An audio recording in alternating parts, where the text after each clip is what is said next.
Martin, who went on to star opposite Leonardo DiCaprio in one of the biggest movies of all time, Titanic. Let's have a look. That's typical. First class Dodson down here to take a shite. It lets us know where we rank in the scheme of things. Like we could forget. I'm Tony Ryan. Jack Dawson. Now, he freely admits he's made some bad career choices since then, and he's had a tough enough 15 years, but he's doing well now, and he's come back to Ireland from LA to star in the brilliant Love Hate. Please welcome Jason Barry.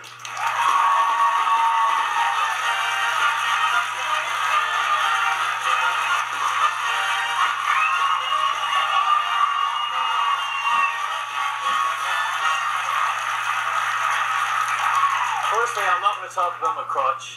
No chance. And I don't know how I'm supposed to follow that, guys, but there you go. Okay, well listen, I can assure you anyway that the coaches are well cleaned. I know, I saw that. I'm very happy about that. Don't worry about your suit.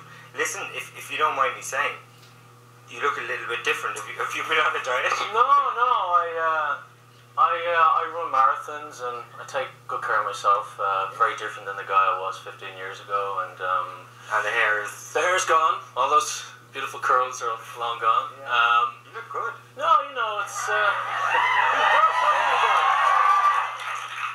Well, I think you know, you said in the intro there, I did kind of let myself go physically. You know, when you're a young actor, you get a bit of success and you have some money in your back pocket. And after Titanic, I went back to London and I didn't necessarily take care of myself physically and probably spent way too much time in bars that I shouldn't have done.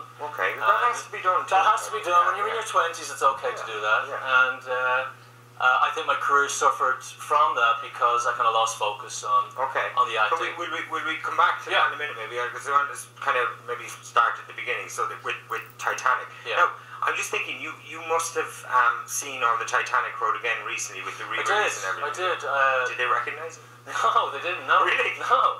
I mean, I've seen James Cameron the odd time in LA, so he did. Yeah. But bumping into Kate Winslet, we were both being interviewed. I think when you do the press line. Yeah. She kind of turned and she looked at me and she went, Jason? I said, yeah. And she kind of stopped her interview, dragged me into the middle of the red carpet. We had a great chat. Yeah. She did not recognise me at all. And we spent 6 months together, so yeah. we were quite pally at the time. Did you stay in touch? No, I mean, you know, back in 1996, 97, it was before the days of cell phones or mobiles or the email, the internet. So it was very hard to stay in touch with people. So there was no Facebook or that kind of thing? No, there was none of that. Yeah. And it's interesting, actually, since the 3D premiere, I've been emailing Kate Winslet a lot, so it's kind of got that friendship going again. But it was a weird time, and you know, you always get somebody's phone number, but you know, when you're dealing with like Leonardo DiCaprio or James Cameron or Kate Winslet, they're big stars, so they change the numbers a lot. They go through the numbers a lot. So once you lose it, yeah. So you spent 6 months down in Mexico, Mexico, yeah. So like, obviously this is every Irish guy. You Yeah, were hanging around with Leonardo DiCaprio, yeah? Yeah, we had some good nights. Did you? Yeah. Yeah, well, they had us in a hotel where we'd stay there for 6 months. Everybody's in a hotel, and you know, you have a bunch of young people who you know, have some fun. And you know, when you're with Leonardo DiCaprio, pretty much all the women flock to him, and so you get a little few crumbs off the table, like a few crumbs, yeah, that's all right. Pretty nice crumbs. I'd say so, yeah. His cast-offs would be the rest of ours. His cast-offs would be, you know, top-notch cast-offs. Yeah, good stuff.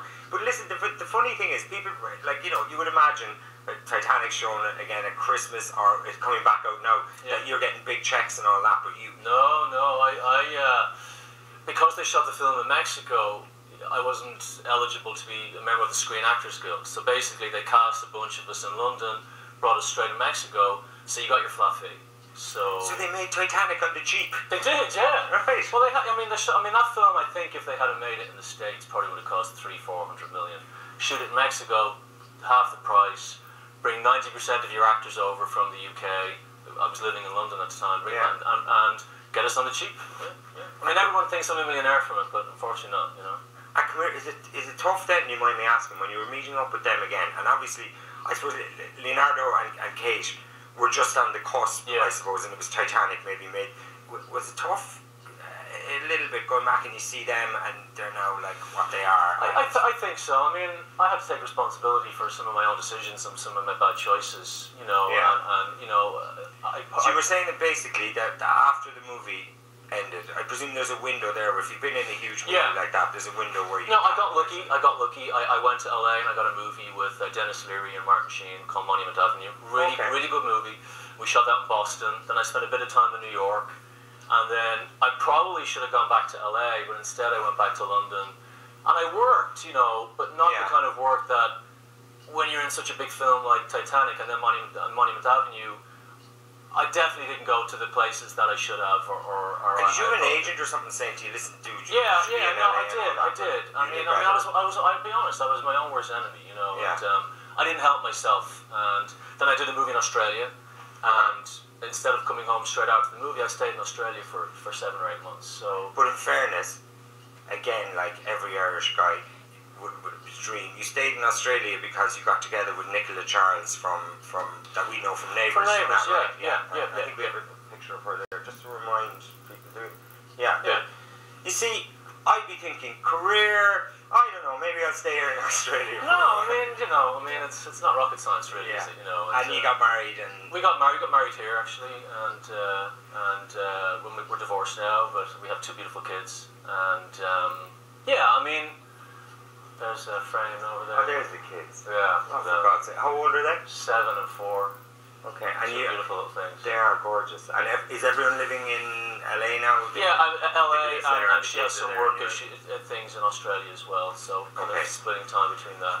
But you get to see the kids a lot. I do. You know, I mean, it's been hard here. I've been here for the last 2.5 months, and they're obviously too young to kind of travel. So you get to Skype them and stuff. Yeah. Which is great, but it's kind of, there's always a sadness at the end of a Skype call. Oh God, you can't touch them. Because in a way, it's like it almost makes it worse. It does. It's like I was saying when I first moved to London in 1993, 94. Before Skype, and like you would write a letter. I remember always writing letters to I think one of my brothers is in the audience. I remember writing letters because that's what you did. Yeah. So there was a sadness to that. Because then you get a letter back 6 weeks later. Yeah. And you forgot that what you said in your letter.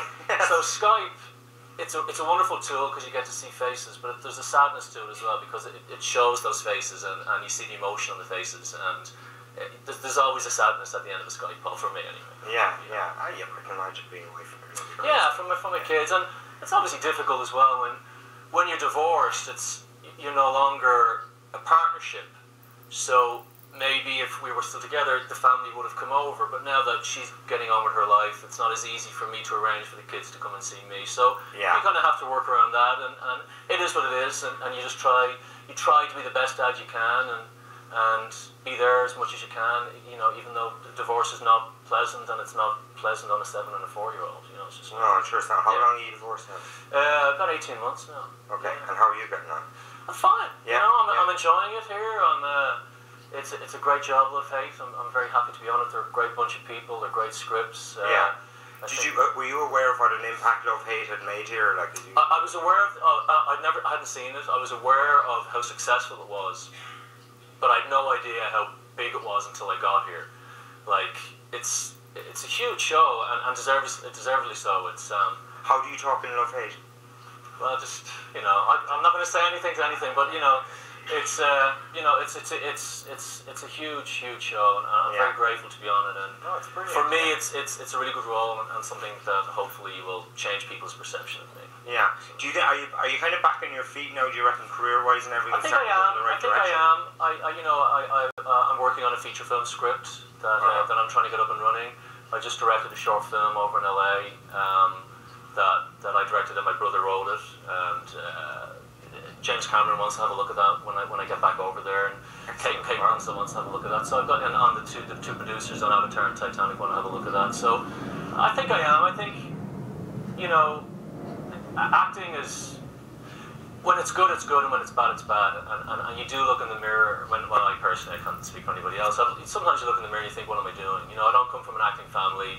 I was thrown in at the deep end when I was 22, 23 on Titanic, and I didn't have like an infrastructure to protect me, and that's why I kind of floundered for many years. And it's interesting with my two brothers, because my brother is an assistant director and my other brother is an actor.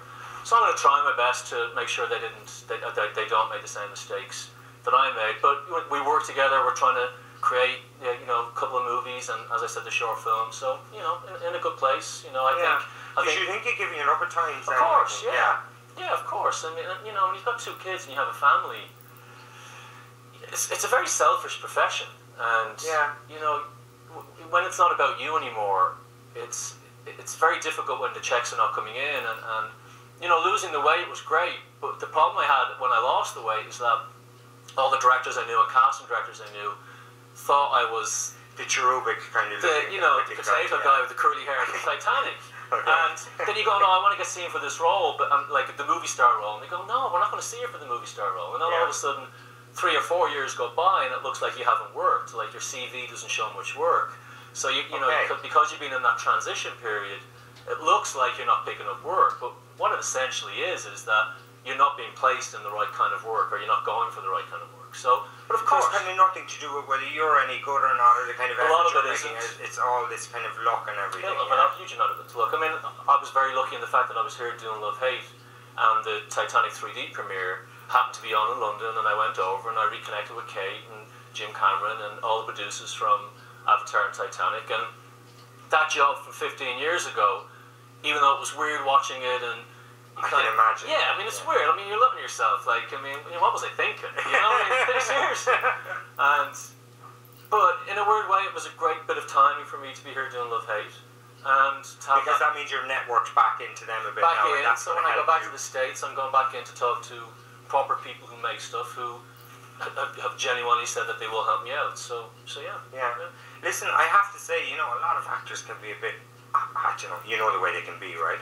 You seem really self-aware, and you seem really kind of open and honest kind of person, and you know the situation you're in, and you I had one chance and I blew it, and I've lived a lifetime since, and I've had a family, and I've got a second chance coming, and I'm going to grab it, and long may it continue, Yeah, well, listen, we look forward to seeing you in Love Hate. I'll come back and we talk about it. Do, please. Yeah, and I'll be able to talk about it then. Good, exactly, I look forward to it. Listen, it's been a real pleasure. Cool. Ladies and gentlemen, Jason Barry.